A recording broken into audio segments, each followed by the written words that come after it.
Wir haben einen Milchschäumer, der geht ewig, aber der Schaum ist einfach wirklich erste Sahne. Am Sonntagabend war der Apotheker gar nie zu, weil wirklich die von Anfang an gekommen und gesagt haben, können wir nicht gleich offen haben, können wir uns nicht gleich hier treffen. Angefangen hat es dort, wo wir uns alle gesehen haben, nach einem Apotheker, der wieder Leben ist. Einer ist reingekommen, hat gerade beide Matches geschaut, ist am nächsten Sonntag in die Community gekommen. Ah, cool. Also mega cool.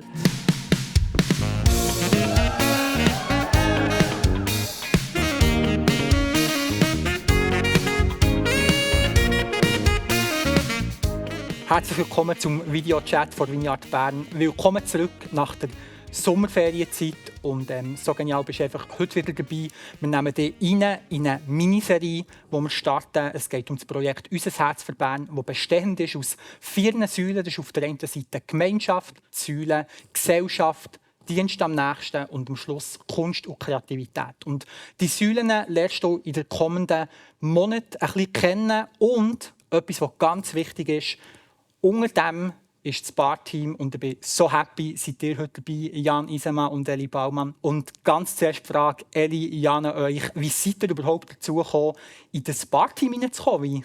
Was ist dort für ein Weg dahinter? Ich glaube, es hat alles angefangen, als der Apotheker hat zugetan und wir am Sonntag nach dem Gottesdienst gedacht haben, wo gehen wir jetzt her?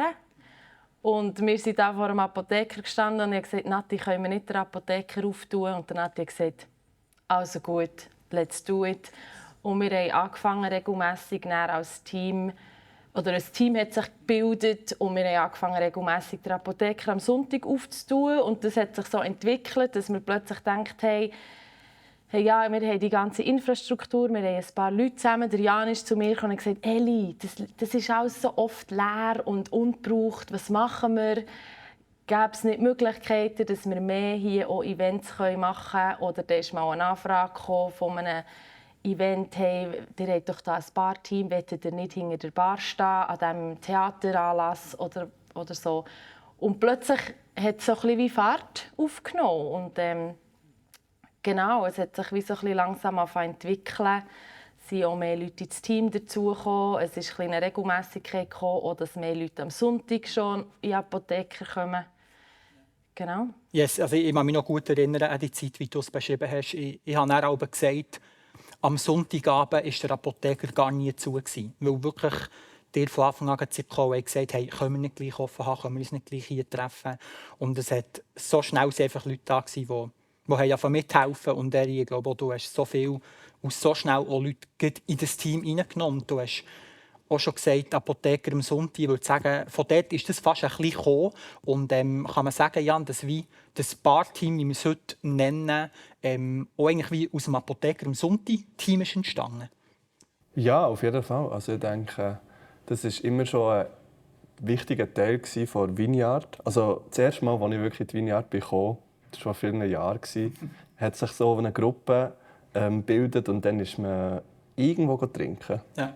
Irgendwie, das hat es schon immer gegeben. Und dann mit dem Apotheker ist, glaube ich, das Offensichtlichste, dass man eben in den Apotheker geht. Und ja, es sind viel, hat so einen Kern, der einfach jedes Mal da dabei ist. Es sind Leute, die ab und zu mal kommen, ab und zu sind sie nicht da. Aber es hat wirklich so einen Kern. Und ich glaube, ein grosser Teil von diesem Kern ist dann auch in das Team hineingerutscht. Weil einfach, wenn man schon öfters da ist, dann hat man sich auch dafür, man geht Wasser rauslassen. Ja. Man bedient die Leute, man macht einen Kaffee, einen Tee, Sirup, was auch immer. Und dann kommt langsam kommen ein bisschen die Ansprüche oder so die Ideen und denkt man, hey, ja, aber vielleicht auch ein richtiges Kaffee, nicht nur ein Nescafé oder so, sondern ein richtiges Kaffee, das könnte doch etwas sein. Und dann, ja, ich glaube, da hat sich langsam, aber sicher so eine Regelmässigkeit hineingegeben.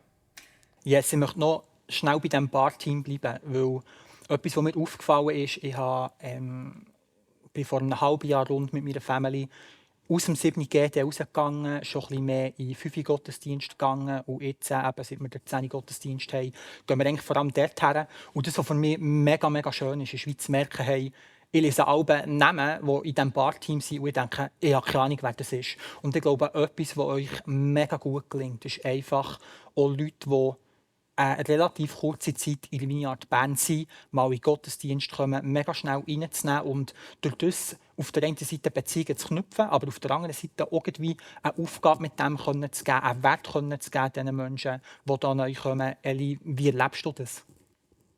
Ja, es ist für mich wirklich auch spannend, zu sehen, wie eben die Leute plötzlich kommen. Wir haben einen Chat und der ist wie eingegliedert im grossen Community, im 7GD Community Chat.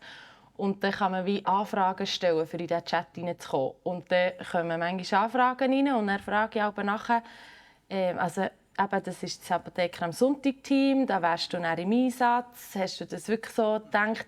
Und die einen sagen dann, oh nein, das war ein Versehen. Und die anderen sagen dann, aha, ja, ah, ja doch, mal, eigentlich, warum nicht?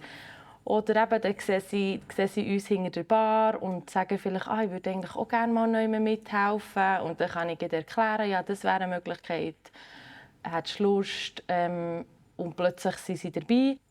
Und es ist aber für uns wirklich cool, dass wir ein grosses Team haben, das uns dann auch ermöglicht, Sachen zu planen und anzudenken, wenn wir wissen, da ist ein Team, wo viele Leute sehr motiviert sind, zum mittragen und mithelfen und auch viele eigene Ideen einbringen. Oder es ist uns auch wichtig, das Team wirklich auch mitzunehmen und Ideen aus dem Team aufzunehmen und nicht einfach, dass wir zwei etwas bestimmen und dann müssen sie das ausführen für uns, sondern dass wir wirklich mit dem Team zusammensitzen und überlegen, hey, da ist unser Raum, was machen wir? Yes. Ja, und ich glaube, das ist auch ein ganz wichtiger Teil. Also, das Team ist nicht, das sind nicht alles professionell ausgebildete Barkeeper und Barkeeperinnen, sondern das hat einfach mal angefangen. Und wir haben das oft erlebt, dass gerade am Sonntag am Abend, dass die Leute einfach dazukommen und haben gesehen, oh, es ist gerade ein bisschen hektisch, kann ich aushelfen, was kann ich machen? Und das passiert ab und zu und so sind schon viele einfach ins Team hineingerutscht und haben gelernt und irgendwann kommt dann eben die Routine, irgendwann kommt dann das Wissen und so wächst das Team eigentlich sehr, sehr organisch. Also nicht nur durch Formular, wo man sich einträgt, sondern auch einfach, ja, also eben darum, ich habe mir vorher überlegt, wie viele sind in unserem Barteam. Das war nur eine Frage von mir. Ja, Sie einige, oder? Ja, es sind Etwa einige. 16. Genau. Aber ich habe mir überlegt, ich könnte es dir nicht akribisch genau beantworten. Ja. Wie ist die Entwicklung dann weitergegangen nach so unserem ersten Treffen? Wie sind vielleicht erste Events zustande gekommen? Genau, wir haben wie gemerkt, hey, wir haben Ressourcen herum, wir haben ein Team da. Der Jan war mega motiviert, für irgendwie noch ein bisschen mehr rauszuholen aus diesem Apotheker. Und wo wir quasi wie das Okay haben abgeholt von dir, von oben runter, so dass wir Vollgas geben können, haben wir jetzt diesen Frühling mal wie offiziell ein Treffen mit dem Team gemacht, so ein Brainstorming-Anlass quasi. Wir hatten vorher schon einzelne Aufträge, sage ich mal, gehabt. Wir hatten ein Theaterstück, wo wir an der Bar waren.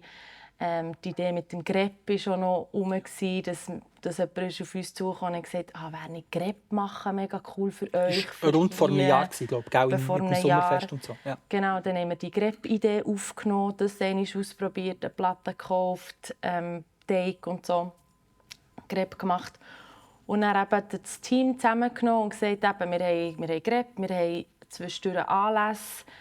Was habt ihr aus dem Team noch für Ideen? Was könnte man machen? Was passt hier rein? Was seid ihr auch bereit mitzutragen, mitzuhelfen? Haben alles aufgeschrieben. Und dann habe ich wie gesagt, gut, ich reserviere im Kalender 4, 5 Daten und dann teilen wir die auf. Quasi jemand übernimmt die Verantwortung und organisiert etwas. Das Team trägt sich ein, wo bin ich dabei, wo arbeite ich mit, an welchem Event. Wir haben dann das Kommunikationskonzept ausgefüllt, wir haben tolle Flyer bekommen und können streuen und haben jetzt ein paar Events wirklich so quasi von langer Hand können planen in diesem Frühling und durchführen. Und es hat mega gefällt, die sind wirklich gut gelaufen. Ich hatte auch Freude, auch wie die Leute aus dem Team, wie das selber, auch wenn nur jemand von uns dabei sein oder gar niemand, dass sie das wirklich selbstständig haben durchgeführt ja, genau. Wir haben auch viel Unterstützung bekommen vom Büro und so, aber das hat wirklich mega gefällt. Und ich glaube, das ist ein mega wichtiger Teil. Oder? Wie angefangen hat es dort, wo wir uns alle gesehnt haben nach einem Apotheker, der wieder Leben ist. Also nicht nur am Sonntagabend, sondern wo wirklich auch Sachen passieren, wo eben wirklich mitten in Bern unser Herz für Bern kann sich etablieren, oder? Yes. Und das Ziel war sehr, sehr vage. Ja, wie sieht das aus? Ist es wieder ein Restaurant? Ist es ein Kaffee, das 24/7, also ja, 5 Tage in der Woche auch offen ist? 24/7. Ja, 24/7. Genau. Eben, das könnte ja auch ein Traum sein in dem Sinn. Aber der Fakt ist einfach, niemand von uns ist ein Geschäftsführer, hat Erfahrung in dem, wie man so ein Business könnte führen, wie man Angestellte, die ganze Buchhaltung und so, das ist einfach schon ein bisschen eine Schuhnummer zu gross. Und da dazwischen ist irgendwo, haben wir uns angefangen einreihen und einfach ein bisschen ausprobieren. Und ich glaube, angefangen hat es, also ein wichtiger Teil war, dass wir die Freiheit hatten und das Vertrauen auch vor der Leitung, auch, dass es heisst, ja, da ist der Raum ist schon da, die Miete zahlen wir. Und ihr könnt tatsächlich Events organisieren, ihr könnt das machen. Wir vertrauen euch mit dem Inventar. Ja. Macht einfach mal, oder? Und das haben wir uns zu Herzen genommen. Wir haben einfach gesagt, okay, wir machen einfach mal verschiedene Events, wir probieren dies und das aus und schauen, was da geht. Hey, ich finde, du beschreibst es so gut. Ich kann mich noch erinnern, als wir da hinten gehockt sind, haben wir noch 1, 2 weitere Treffen gehabt und wie ich finde es schön, wie du wie das Vertrauen für vor der Leitung ausprobieren und zu machen. Und ich würde sogar sagen, wie haben wir in diesen Säulenteams, in diesen säulenverantwortlichen Treffen, die wir hatten, haben wir wie vorab schon wie über das geredet. Und darum würde ich schon fast sagen, das war wie eine Gebetserhörung gewesen. Weißt, wie haben wir erste Events haben, aber es war schon eine Frage, okay, wie kann man denn eben essen und trinken, beispielsweise während Events. Und dann seid ihr gekommen, ich kann mich noch erinnern, wie ihr eben Träume hattet, gesagt, komm, wir probieren uns und so.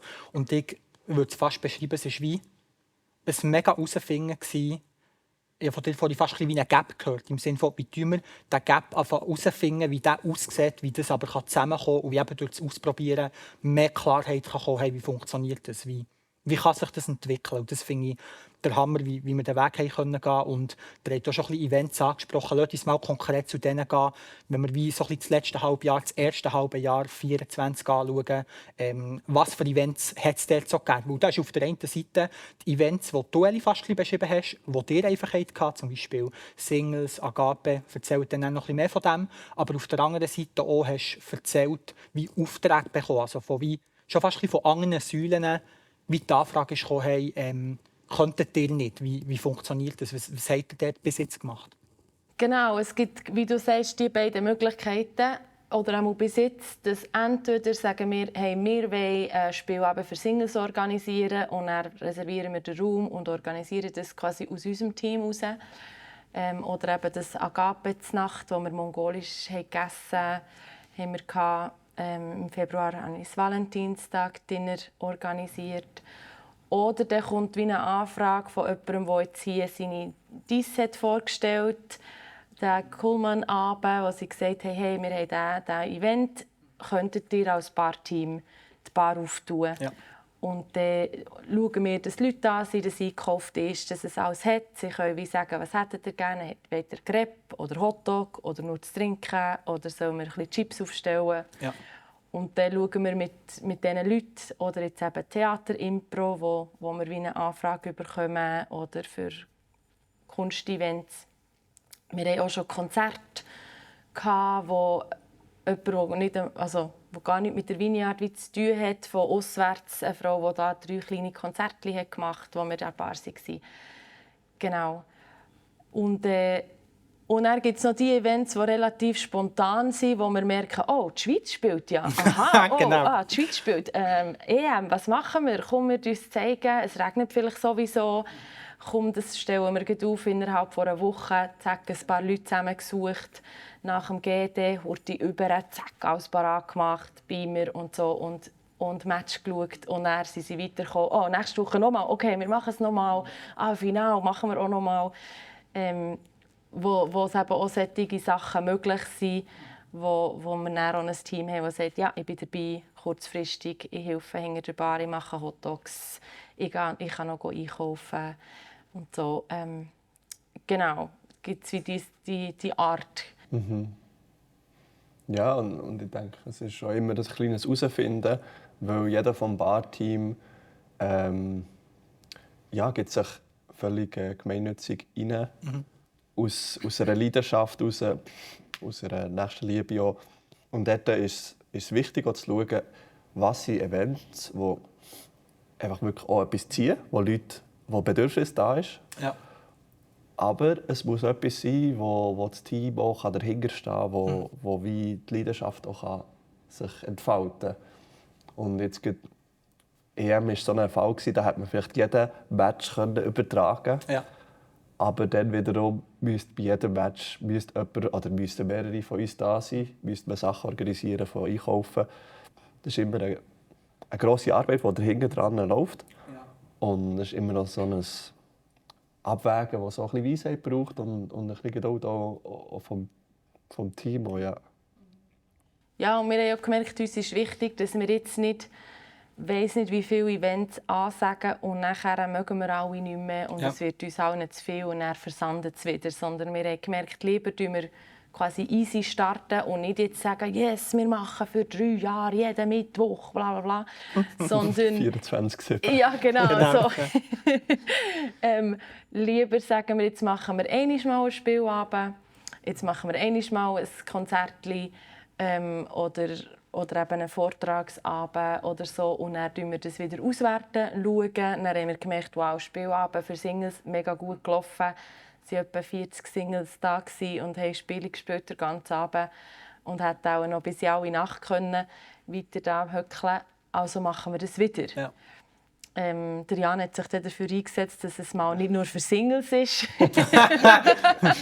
Ja, der denkt, das hat so gut getönt, das hat sich schon fast gelohnt, Single zu sein. Von dem Ja. her. Also, Genau. Das heisst, es wird sicher auch noch Spiele eben für alle geben. Date Night. Date Night können Wenn wir kann auch ich mir das noch- eintragen? Nein. Genau. Cool. Ja. Und so haben wir oder ist es uns so wichtig, immer wieder zu schauen, was hat jetzt wirklich funktioniert, was können wir noch verbessern. Und es ist auch schön zu merken, auch jetzt bei uns, auch im Team, es kommt auch eine Routine. Ja. Es kommt auch eben Erfahrung, wo wir wie merken, aha, mit der Grep, die gehen so und so lang oder diese Platte hat einfach zu lang. Wir müssen einfach eine schnellere Grep-Platte haben, sonst mögen wir nicht durch in 4 Stunden Pause 50 Leute das Grep zu machen. Einfach so Sachen, wo ganz praktisches Zeug. Ja, was müssen wir wie viel einkaufen? Wird mehr Bier getrunken? Wird mehr Rotwein getrunken? Welcher Anlass? So, wo wir merken, das hilft uns natürlich auch. Einfach die Erfahrung, wo wir dann auch effizienter können für die zukünftigen Anlässe planen und ja, Super. genau. Welches ist der liebste Cocktail für euch beide, den ihr hier in Alba anbietet? Genau. Das ist eine gute Frage. Also Cocktail, ich bin nicht so der Cocktail-Typ. Ja. Oder vielleicht müsste ich das noch ein bisschen mehr entdecken. Aber ich schätze mittlerweile ein gutes Kaffee von der Maschine. Okay. Ja. Sehr, sehr cool. Ja, wenn es so mit Liebe gemacht ist, mit noch ein bisschen gestümter Milch. Auch wenn der Milchschäumer ewig hat. Aber ja. Ich wollte auch sagen, ich glaube, das ist so, wir haben einen Milchschäumer, der geht ewig, aber der Schaum ist einfach wirklich erste Sahne. Und ich habe ein Latte Macchiato gemacht einmal und es hat wirklich so viel Schaum gehabt, und Kaffee und noch so viel Milch und es war herrlich gewesen. Aber genau, man muss es sich wirklich verdienen, weil man denkt immer, warum ist der noch nicht fertig und er ist immer noch nicht fertig. Ja, wir sind da immer wieder ein bisschen am schauen, was wir auf die Karte tun können. Beide Seiten. Ja. Und was nicht. Und wenn jemand ein Latte Macchiato bestellt, die wir immer vorwarnen, du kommst eins über. Aber es geht einen Moment. Hast Geduld. Yes, mega cool. Hey, wir biegen noch ein bisschen auf einen anderen Ort her. Und Jan, ich finde es so schön, wie du im Verlauf des Gesprächs so ein bisschen in der ersten Zeit gesagt hast, es ist ja unser Herz für Bern. Also, und du hast wieder nicht explizit Menschen wie genannt, aber Eli, du hast ja schon darüber erzählt, Menschen von Vineyard Bern. Wer ist so die Zielgruppe? Was kommen denn da für Menschen? Sind das eben alles nur Leute von Vineyard Bern? Nicht nur, aber in den letzten Events doch auch viele Leute aus der Vineyard Bern. Was sicher auch schön ist, wie einen Ort vor Gemeinschaft zu bieten, für die Leute aus der Gemeinde, dass Beziehungen noch gestärkt werden. Das auf jeden Fall. Aber ich würde schon sagen, es ist auch sehr unser Herz, dass es darüber ausgeht beziehungsweise dass die Leute aus der Vineyard ihre Freunde noch mitnehmen an die Anlässe. Es hat schon auch zum Teil, sage ich mal, Laufkundschaft. Jetzt auch an diesen EM-Spielen zum Teil haben wir die Leute reingewunken und gesagt, kommt doch rein. Einer ist reingekommen, hat gerade beide Matches geschaut, ist am nächsten Sonntag in die Community gekommen. Cool. Also mega cool. So Zeug gibt es auch. Und die Leute schauen natürlich immer rein, die riesen Schaufenster. Es ist immer sehr, was läuft hier und so. Und das ist sicher ein Vorteil auch von diesem Lokal, dass man spontan dazukommen kann, reinkommen kann. Aber im Moment sind es sicher viel oder ein grosser Teil sind Leute aus der 7G-Community. Ich glaube, das ist sicher auch so. Aber Ziel kommt, das hängt auch immer ein bisschen vom Event ab. Ja. Also wir haben es auch mal definiert, es war sehr, sehr breit gefächert. Und es zeigt ja auch ein bisschen, eben, in dem sehe ich auch ein bisschen das Herz für Bern, weil in Bern sind auch allerhand Leute. Ja. Und eben schon nur mit dem Dan und so sind auch ganz viele andere Leute. Ja, ich glaube, die Herausforderung, die wir schon noch haben, ist eben so Laufkundschaft oder Leute, die noch gar keinen Berührungspunkt zur Vineyard haben. Ja. Und das wäre, ist auch auf meinem Herz, dass der Apotheker könnte wie unabhängig von, also für die Leute unabhängig von Vineyard ein Berührungspunkt sein. Oder eine Laufkundschaft, die da durchläuft, die reinschaut. Und dadurch sind wir vielleicht leiden wir vielleicht noch ein bisschen unter dem Unprofessionellen, weil auch nicht eine Öffnungskarte steht, ja, Montag von dann bis dann sind wir offen. Genau. Ein Wunsch ist es sicher und ich freue mich jedes Mal mega, wenn wir eben ein Event haben, wenn wir offen haben. Wir haben ja immer die Türen offen, wenn es das Wetter zulässt. Genau. Und hoffen, dass sich die Leute quasi rein verirren. Ja. Und hier dann verweilen und merken, oh, das ist eine gute Stimmung. Cool. Das Fakt. Das sind coole Leute.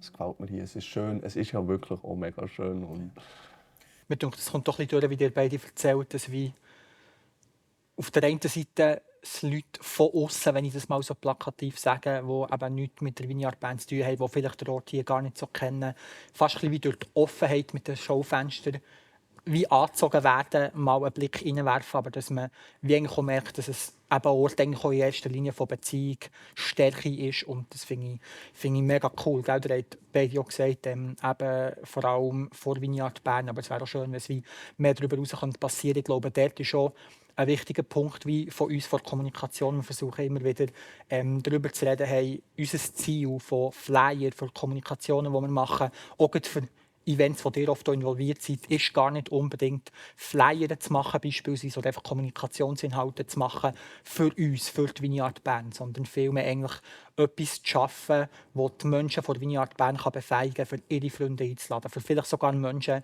einzuladen, die sie irgendwo auf der Straße treffen, ihre Nachbarn und. Und dort, glaube ich, dürfen wir mega drinnen wachsen als ganze Gemeinde, wie das ernst zu nehmen und wie die Möglichkeit vom etwas von mir für andere weiterzugeben, Flyer weiterzugeben und uns so zu bevollmächtigen, Menschen wie an den Ort herzubringen und mal zu schauen, was da mit den Inhalten passiert und was die Inhalte mit den Menschen machen. Genau. Ja, voll. Und das finde ich einen mega wichtigen Punkt. Ich glaube, jedes Lokal, das Events anbietet, und wir sind ja jetzt eigentlich nur quasi ein Eventlokal, also jetzt von unserem Bereich aus gesehen, lebt davon, dass eben das Leben hierher kommt und dass man die Leute einladet und dass man weiss, da passiert etwas mal. Das lohnt sich. Und wenn man so ein bisschen schaut, es gibt wenig Orte, die sich wirklich erlauben können, dass es einfach passiert. Das ist fast nie mehr so. Also das heisst, du musst entweder eben Werbung schalten, Plakat, was auch immer, oder du musst eben darauf gehen, dass die Leute auch mitziehen. Und ich glaube, das ist jetzt sicher ein Punkt, wo wir mega darauf angewiesen sind und der unglaublich gut funktioniert, dass wir Leute haben, die andere mitziehen. Und dass sie wirklich sagen, hey, mal, komm, dann gehen wir, das probieren wir. Ich war auch noch nie an einem Single-Spiel, aber hey, wieso nicht? Komm, nimm noch deine Kollegen mit, oder Kollegen oder was auch immer. Und von dem lebt das Ganze. Da sind wir mega dankbar, dass das so gut funktioniert. Und ja, es ist mega schön. Super. Hey, ich finde, ihr habt so viele unterschiedliche Sachen erzählt in dieser letzten halben Stunde. Ihr habt ganz viel Einblick gegeben, wo ihr dran seid, wie der Prozess ist gegangen, was vielleicht noch kommt und so. Und etwas, was mich selber auch interessieren würde, weisst, wenn ich Videos schaue und vielleicht sogar interessiert bin, mitzuarbeiten oder selber zu kommen, wie gehe ich da vor? Wie komme ich zu Informationen über das, was läuft, aber vielleicht auch, wie komme ich zu Informationen, wenn ich vielleicht sogar mitarbeiten möchte? Genau, ich glaube, am einfachsten ist es sicher, auf der Webseite «Unser Herz für Bern» dort nachzuschauen, was die Events sind. Man kann uns in dem Sinne unterstützen, wenn man an die Events kommt. Yes, definitiv. Und an der Bar Und Leute grosszügig, genau, grosszügig, sage ich mal, konsumiert und Leute mitbringt und es weiter verteilt, die Flyer und spread the word quasi. Das ist sicher eine Art. Und wenn man gerne wie konkret mithilft, also entweder kann es sein, du hast eine Idee und sagst, ich bin Sängerin oder ich bin Pianistin, ich will ein Konzert hier machen und ich bin froh um Unterstützung vom Barteam, dann so wie eine konkrete Anfrage. Das ist sicher eine Möglichkeit, wo man auf uns zukommen kann und sagen, was ist da möglich, dass wir zusammen schauen können. Oder eben auch konkret hinter der Bar, wenn einem das gelusten würde. Genau, kann man auch bei uns anfragen, mal quasi eine Einführung oder mehr Infos abholen, so mal ein bisschen reinschnuppern, wie das so ist. Ich liebe es, das Fakt mega. Ich bin mega gerne hinter der Bar. Ich finde es mega schön. Auch eben das Dienende auszuleben und auszuschenken und ins Gespräch zu kommen mit den Leuten. Und genau, also wir sind natürlich froh um Unterstützung, eben auch um Ideen, um Leute, die helfen, mittragen. Ich finde es immer schwierig, wenn jemand einfach kommt und sagt, könnt ihr das machen? Ja. Und er selber nicht mal mittragen. Und ich bin so ein bisschen die, wenn du die Idee hast, dann nimmst du die Verantwortung und ich unterstütze dich, ich helfe dir im Hintergrund. Aber du bist der Lead, du hast den Lead, du sagst, wie du es haben willst. Und ich tue quasi die Brücke schlagen zur Vineyard und schaue, dass alles hintendurch funktioniert. Genau, von dem her kann man wirklich mit den Ideen kommen und dann schauen wir, was wir umsetzen können. Yes. Hey Jan, möchtest du etwas ergänzen zu dem? Hey, ich finde das ein mega guter Punkt. Ich würde auch sagen, falls das irgendwie dich interessiert, komm doch auch mal am Sonntag nach dem GD vorbei. Du kannst hinten dran herstehen, kannst das Wasser rauslassen, dann spürst du das Feeling. Und genau. Ehe du merkst, bist du schon am Kaffees machen und was auch immer. Und dann bist du drin. Oder, ja, du kannst es wirklich schmecken, du kannst es ausprobieren. Wir geben alle die Freiheit, so wie wir auch von der Leitung die Freiheit bekommen. Es ist ein mega cooles Team, es lohnt sich auf jeden Fall. Hey, ich finde, es merkt man euch jedes Mal an, wenn man mit euch darüber redet. Ich bin wieder mega gespannt, was kommt in diesem neuen halben Jahr, in dieser nächsten Zeit. Und werde sicher mal vorbeikommen, auch wenn ich nicht mehr im 7. Gottesdienst bin, aber die anderen Weg finden. Und hey, euch zwei einfach ein mega Merci, findet, macht mit dem ganzen Team eben zwischen 12 und 20 Leute irgendwie, macht ihr einen mega Job, findet ihr mega viel ermöglichen, was Events über das raus sein, was ihr selber macht, sondern vielmehr auch wieder eigentlich die anderen Säulen unterstützen. Das ist wirklich der Hammer. Merci vielmals. Und hey, mit dem schließen wir die erste Videochat-Folge. Und ich bin gespannt, was bei den nächsten rauskommt, wenn wir die nächsten Säulen lernen kennen. Und wünsche euch eine mega, mega gute Zeit. Danke, dass ihr da gewesen. Danke.